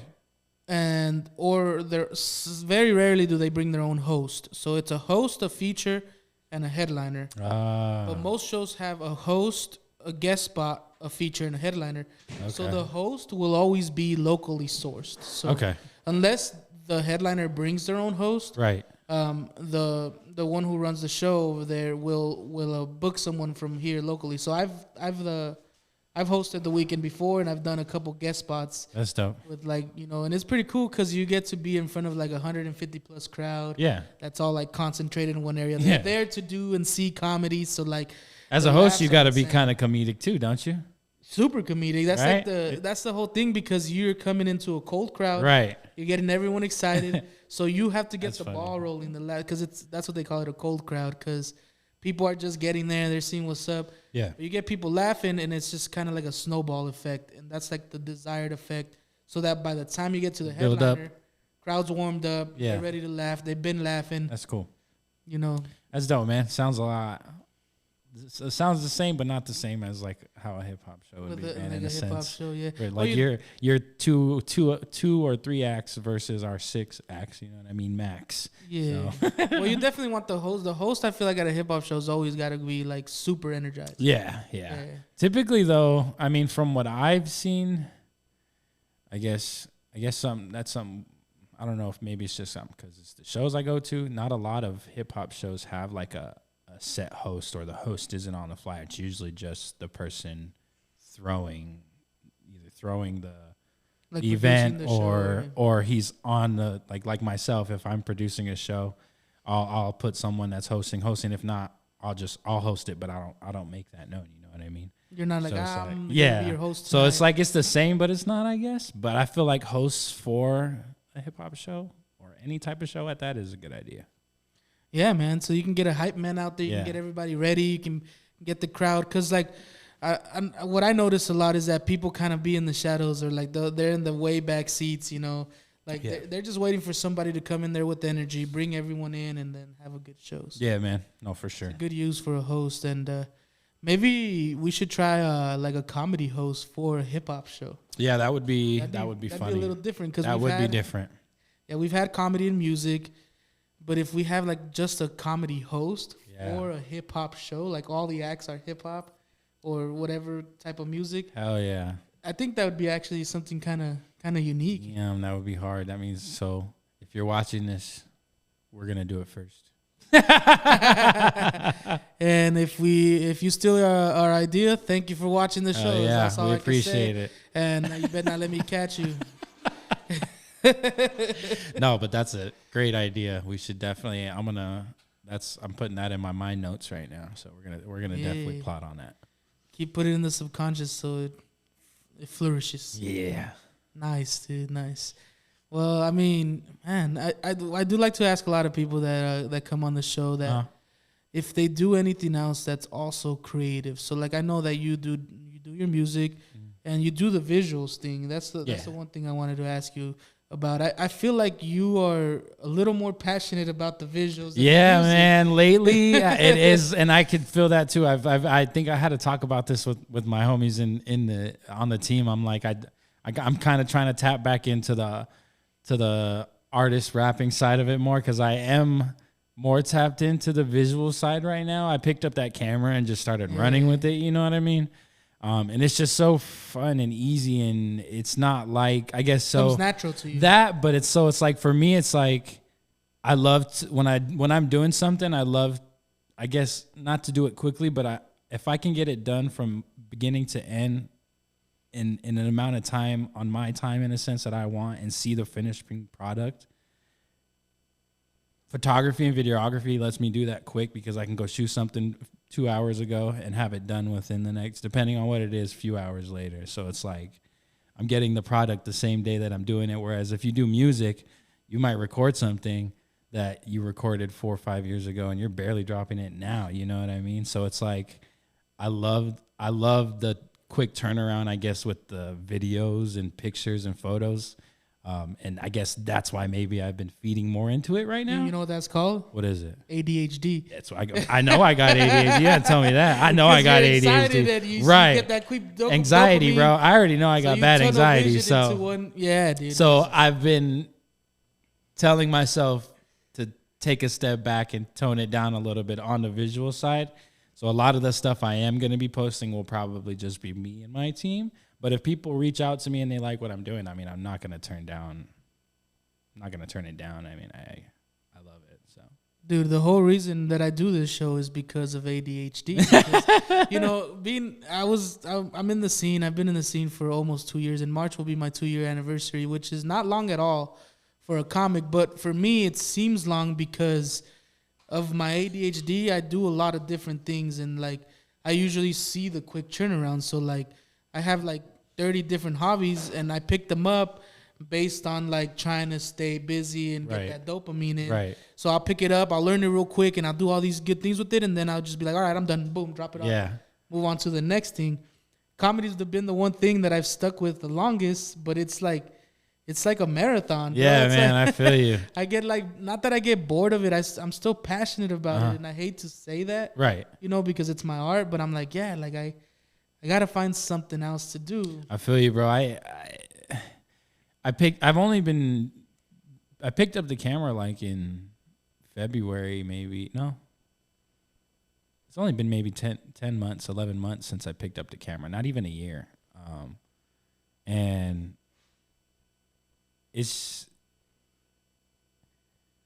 I don't know, man. I guess it's just part of like the whole sense of, so there's something that, shout out Tommy Will. There's something that Tommy Will told me when I kind of first started doing music. I went to one of his classes that he had at his studio back in the day. And his whole thing for me, at least that stuck with me, was, what else do you have to offer? So like, if I come to you and I'm like, hey, I got a beat in a verse, if you'd be able to jump on it, but I don't really have any money type thing. It's just kind of like, I'm going to provide everything. Okay, well, I'm down to do that for sure, but what else do you have to offer besides just giving me a verse? I know you rap. I know you can rap. What else do you have to offer me besides that? So that kind of stuck with me and was like, well, shit, I don't want to just be like, yeah, I can write verses. So I picked up a camera. I started learning graphic design.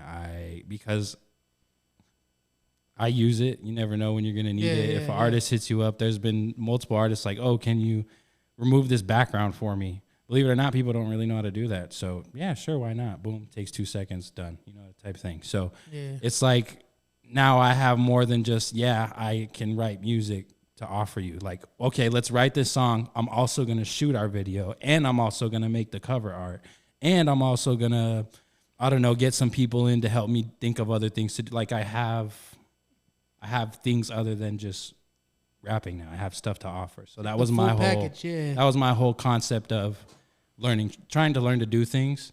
And like I said, I took a step into it, and now I'm realizing, okay, let me get back into YML NENE and rapping and stuff again, because I know how to do that a little bit. It's because it gets you distracted. Like, the reason that I picked this hobby out of all the ones that I was doing before was because since it's a comedy part and we do an open mic like set that I cut into the show, it allows me to not stray away from comedy because I'm too focused on this. So like I kind of had to trick myself into staying with comedy while also like getting my ADHD kind of fix. Yeah, man. ADHD is a killer. Dude, yeah, we're really similar in that. And I feel like in that regard of like, bringing in more to the table, because the second show that I ever got booked for, that wasn't myself, because I was booking myself once a month. Oh, okay, I feel you. Hey, like I said, artists do that too. It's not wrong with it. It is what it is. But it was for at the Kava Bar. I don't know if you know what that is. Kava Bar. I've heard of Kava Bar. And what I got booked because I was able to record the show, edit it and clip it out and get. So you had something else to offer, right? So what I did is I recorded the show. I set everything up. I provided the PA system, and I even made a beat as walk-up music so that we didn't get copyrighted. That's dope. So like, dude, that was like one of the biggest things where like my head was hot. Like I was like, beat making is the hardest fucking thing. Dude. I don't make. That's why I said I don't make beats because it's not. Yeah, it's hard. Yeah, my niece had that AKIA Pro or whatever thing. That was just sitting there, and I was like, let me take a look at that thing. So I went home, plugged it in, and got all the programs downloaded. I was like, I started messing with it. I put together a somewhat type of beat, and it was like, oh, okay, that sounds pretty cool. Yeah. And that's the music we walked up to. So like, I basically produced the whole show. That's dope, man. See, and then it's not even like you having that mindset of, because people don't know you have that mindset of what else do I have to offer, right? They just see you as who you are. So when they see you doing what you're doing, they're thinking, damn, this dude's really, like, he's serious. He wants to do this. You could tell he's got drive. He's got everything. So they're gonna put what you're putting into it into you. You know what I mean? If that makes sense. So it goes that whole concept goes a long way. Yeah, it's got to be one of those things, because there is a lot of people that have this sense of entitlement where they're just a comedian, or they're just a musician, or they're just an artist, and they want the entire world to set them up for it. Right. They don't want to put any work. They just want to do their craft. Right. They don't want to like search out venues and book shows. They don't want to, like get other comedians to do their stuff and like. Right. And that's like you said, like that doesn't go to say like, so I shoot videos and stuff, right? I know how to do all this stuff. I still reach out to other videographers to shoot videos for me. I still reach out to other artists to make merch styles for me or cover art for me. It's not that I'm doing it so that way I know how, so that way if I ever run into a time where where they're like, oh, what else do you have to offer? Because not everybody's going to ask that. Yeah. Then I'm like, okay, well, I got You don't this. have to be I like, got this A, B, and guy. C. You know? Yeah. Yeah. So when the time does happen, it's like, well, I do know how to do this, and I actually know how to do this. And they're like, oh, okay, so he's not just someone who's just trying to make a quick come up type thing. You know what I mean? Right. You know, we put in the time and the work. Gotta And put in people that see work, that. So, man. yeah. Gotta put in that work. Hell yeah. Yeah, Hell it's yeah. that work ethic that's different, I think, with Not everybody has it, man. the ability to have. Everybody has the ability. Everybody has the ability. They Not just, everybody acts on it. Yeah.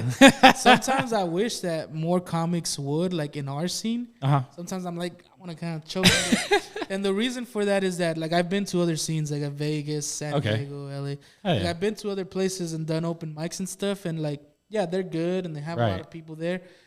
But I'm not even, I think I'm being biased, but, like, our comedians are better, dude. Like, Okay. they're funnier. Yeah. And they don't get out there and do things just because they're just like, Yeah. I you feel know, what you're and saying. Sometimes I want to be like, come on, like their funniest dude is not funnier than like our least funniest. Yeah, I get what dude. you're Like, we saying. gotta, Yeah, like, yeah.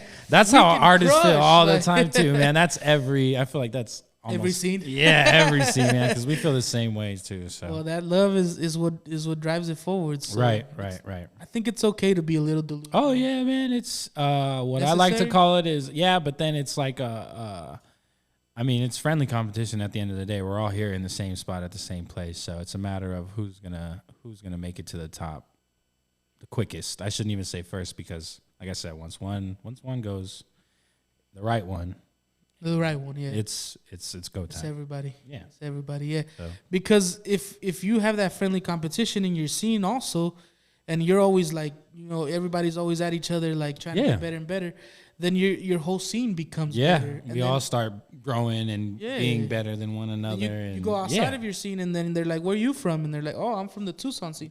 like, Oh, that's a "What?" strong scene. Like, yeah, welcome. You know, like, so that's kind of like the goal right now. Yeah, for for me. sure, for sure. Hell yeah, another Tucson lover right here. I would hope so. Hell yeah. Hell yeah, man. And what type of advice do you feel like that you would want to give somebody that's like doing something creative and they feel like they're wasting their time? Man, that's always a tough question. You're always, I shouldn't say you're always, there'll be times even when you're creating, even if you get past that block, that you're going to feel that way. It just doesn't go away permanently. There'll just be some roadblocks that you run into. And the best advice I can give you is lean on those people that love you the most. And just kind of, I wouldn't say stop, but just like, I don't know, if you smoke, you ever heard of a tolerance break? Just take a step back for 3-4 days from what you're creating to spend that time with the people that love you and soak in and realize what's in front of you. And then that'll put you in the right mindset to be like, okay, let's run this back. So appreciate what you're doing. Don't get burnt out. Yeah. And, you know, always let people know that the people that love you, let them know you love them too. Exactly, man. Just be present. That's some good advice, man. Stay in reality, because I know a lot of the time we get tunnel vision and we're just go. Yeah, go. man, I do it. I'm guilty of it. Yeah, dude, I've done it a lot. Like, we run over people that we love and want to help us because we're just this train barreling Yeah, man, down. because we have this vision that we think's going to work. And it might, but maybe it's just not the time. You know what I mean? So And you're running people over, and then you look back and you're like, oh fuck, like look at that. Oh, shit, I aftermath. forgot How you. many bridges did I burn? exactly. You get it. You get it. I wake up every morning like, how many bridges who haven't hit up in a while? If I hit them up now, it's gonna be weird. So like, I'll start like looking through. I haven't said, you know, my homie, hey, how's it going today? Yeah. You know, how you feeling? How you doing? You know, Yeah, that, man. That kind of thing goes a long way. It does. It's a different. Like burning bridges is different. But I mean, hitting up a homie that you haven't talked to in a while just because y'all have been busy with life, that's different too. I mean, I would assume that they would have the same respect that you had, that y'all were both busy and that it wasn't anything personal. So yeah, because I mean, you got to think about it. Like, you have a lot of like things going on in your life. Right. And it's like super complex. You got all these moving pieces, and like everybody, you know, and it happens naturally. You start to feel like the main character. yeah, you do. And then you got to realize that everybody else is also a the main character. Yeah, of their man. own life. Yeah. So like, The sooner you realize that, yeah, exactly, man. You're on the same headspace, man. It's the sooner you realize you're not the only main character. That's a great way to put it. Like life's gonna be a lot easier. Yeah, don't treat anybody like an NPC. Except for the ones on the side. Like, well, yeah, those I see. I think that's what Tucson has to offer. We have an outlet for our NPC. Yeah, we do. Troubles, we sure do.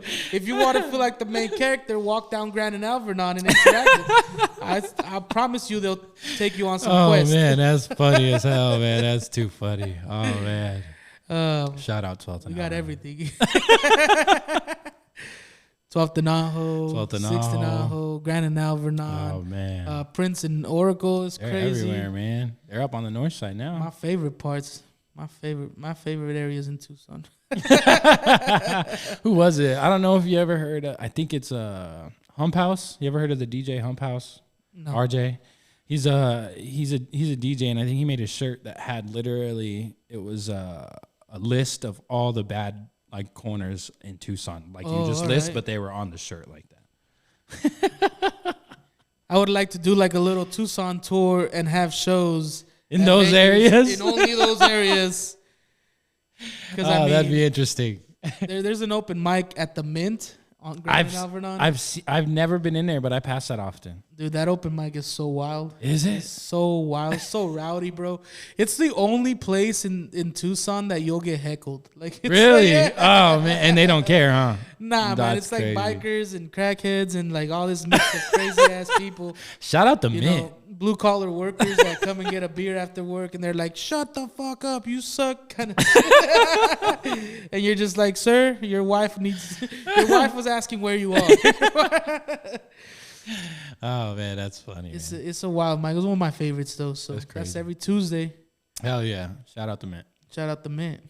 Hell yeah, that's pretty nice, man. Well, tell us about your gear, man. You're looking really cool right now. Yeah, man. I got the Lucky Roll and Oracle merch. I don't think this has been dropped yet, but the vest is mine. I just had them printed on it. I got a bunch of vests that I got. I'm letting y'all in on a deal right now. Target gives a lot of clearance stuff. These is $7 vest, bro. From Target. They look nice too. Right? So I got a bunch of these, and I just had them print this on it. So this shirt and then this shirt here. This was the year anniversary shirt. So nice. Yeah. Shout out Lucky Roll, man. Shout out Chepe. Shout out Lucky Roll. Been a day one since I want to say since I started the music. Right when I started rapping, Chepe kind of jumped into the picture because I had heard about at the time when he was working with the bodega, and he locked in with me ever since then. And then from there, we jumped over to Lucky Roll, man, and he had his own shop. And he asked if Ago CEO, shout out Ago of MTM, he asked if he wanted to, go in on it with him, and we threw the studio back there, man. And I appreciate them for involving me and including me into all this stuff because they didn't have to, and it's been dope ever since, man. That sounds like a hella good time, man. Yeah, man. So I'm learning the clothing side from Chepe. That fool's a veteran, and then just learning the business and the whole other aspect side of it from MTM, man, because there's a lot of good dudes in there. Hell yeah. That's good stuff, man. Hell yeah, man. I love and appreciate all of that. Well, we're closing in right now. We're closing in to get you to perform a couple of songs for us. What you got for us today? So the first song I got is going to be a song that I dropped. It's probably, I think it's the first video. Shout out Garage Visuals. I know you've seen a lot of them. If you haven't. Shout out to Garage Visuals. The first music video he ever did, MTM Scriptures. This was kind of like a whole debut, me kind of showing like, yeah, I'm part of MTM type deal. So that's the first one. That was dropped probably about 5 years ago, I want to say, maybe. I can't remember. And then the other one is unreleased, actually. Some exclusive. Nice. So we're going to get into that one. That one's a beat by J Tilt, featuring J Tilt. But I'm just going to do my verse on it. And, yeah.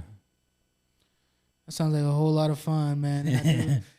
This episode will be coming out on Saturday the 8th. So it'll be Saturday when you're watching us. Friday before that, we're going to be chilling over there at Eyes on the Prize. Yeah. But even Saturday night, there's something going on, right? Yeah, man. So shout out Eyes on the Prize, Rhymesters, part of Chicago. This is second year coming back down here around the same time. So is it Friday? We're gonna be at Urban. We're gonna be performing at Urban Tucson. Shout out Tommy Will again. And then on Saturday we'll be at Brickbox Brewery for the competition. That's a versus battle. So that's gonna be dope, man. I'll be there filming. So if you watch this on Saturday, come join us at the Brickbox Brewery. Do it. I always mess that up, no, dude. It's all right, man. It happens. I don't remember. I did another episode where I had to say it. It took me like 30 tries, dude.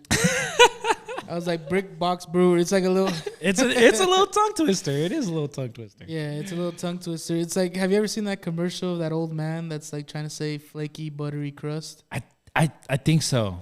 I think so. It's so funny. You're gonna have to play the clip right there. Yeah, we gotta play the clip.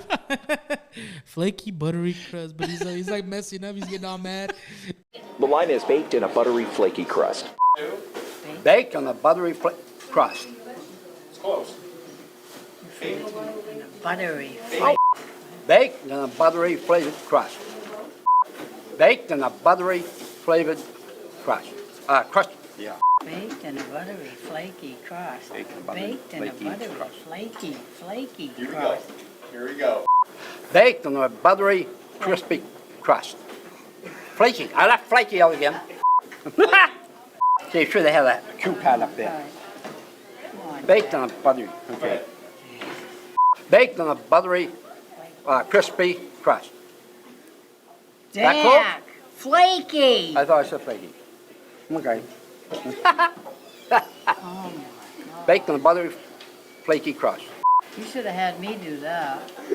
Oh yeah, she does that good. Baked in the buttery, flaky. Baked on a buttery, crispy crust. God damn it, crispy. Okay. Jack. Crispy. Flaky. Flaky. Big smiles looking at the camera. Oh my God. And big smiles on in 3. Baked in a buttery, flaky crust. Did I screw up again? Yes, you did. I did? Big smiles. Baked in a buttery flavored. Flaky. Flaky. Flaky. Baked in a buttery, flaky crust. Okay, here we go. Baked in a buttery, flaky crust. Ah! Baked in a oops. Boy, Baked in a buttery, crispy flake.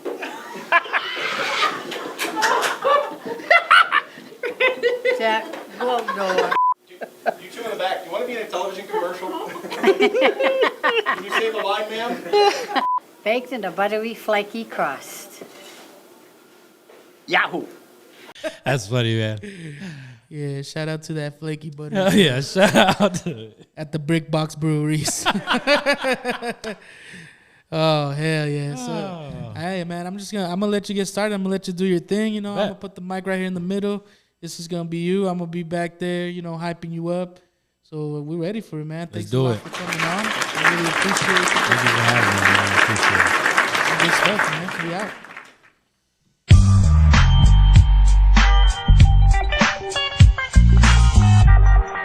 What's up, y'all? It's YML NENE here at the Kickback. So this first song I'm gonna do for y'all, it's called "We Are Who We Are," produced by Jay Tilt, and he's actually featured on it.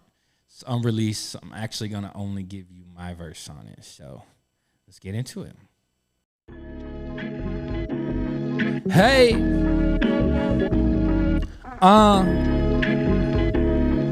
hey. Ha! Check, check. Said we are who we are, who we are. Check, check. Said we are who we are, who we are. Oh, shit. Said we are who we are, who we are. Check, check. Said we are who we are, who we are.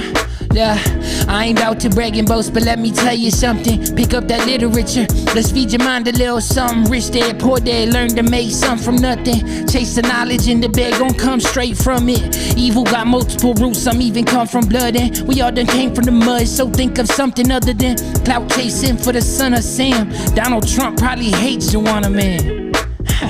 but now I got your attention. Love life like you don't give a damn. Just spread love with positive health while counting dividends. But for your grandchildren's kids, invest in businesses, buy some property and provide for the kin and them. I don't even look at skin. As long as you right within, we gon' meet again. Just keep the real locked in, and soon they'll see the kid. I'm just writing my sermons and all y'all listening. Ha.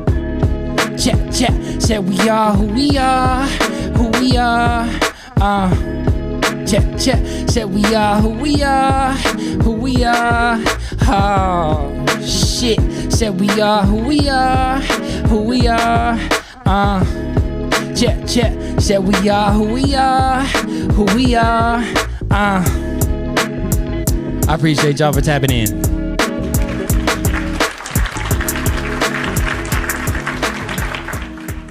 For the next one, this one's called MTM Scriptures. I wrote this, man, this was like a debut for me, kind of announcing to the rest of the scene that I'm part of the MTM Collective. So this was, I want to say 2018.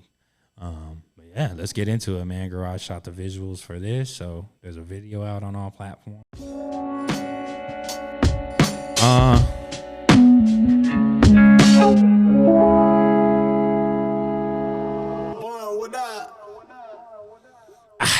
Chillin' by the fire, eating mushrooms. Ain't a psychedelic, I'd rather infuse to keep my mind fueled. Out of the box is where my art starts to produce. Belly full of rage, remember missing meals for escapes. Smoked a J and popped some caps before grace. The food started floating and leaving my plate. I tried to get up on my feet, turn to state. Man, this trip is fucking great. My dude's head looks like a grape. Aha! We all wake up the same with the same intentions. Fuck the pot you pissin'. Look. Getting money by any means, you pay to listen. I pay attention, I woke up and chose the greater healing. Painting pictures in your mind, I got your conscience tapped in. Now that you feeling the vibe, Nene been what's missing. My music keep you alive, I got your focus locked in. Now that you hear me, let me tell you a little something. Ain't a person alive that can take your visions. You made to make a difference. Your life mean more than what you think. You got the strength deep within. Beat the odd intentions. Show them who you talking about. Be the bigger version. Nene just here to preach you all his sermons. MTM be the Bible. I'm reading all the versions.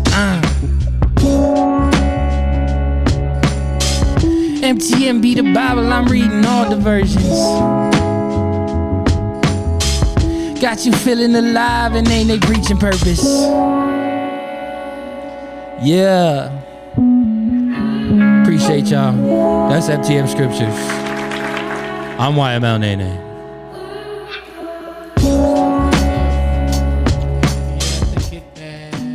We at the Kickback. Thank y'all for listening. Shout out Kickback. I'm YML NENE. I'm part of a group called We Are As Ill. It just goes by As Ill, but We Are As Ill on Instagram. Shout out Cruz Ocho. And stop rapping with your vocals in the background if you're performing. That's all I got to say. That's a good one right there, though. All right, man. We out of here then.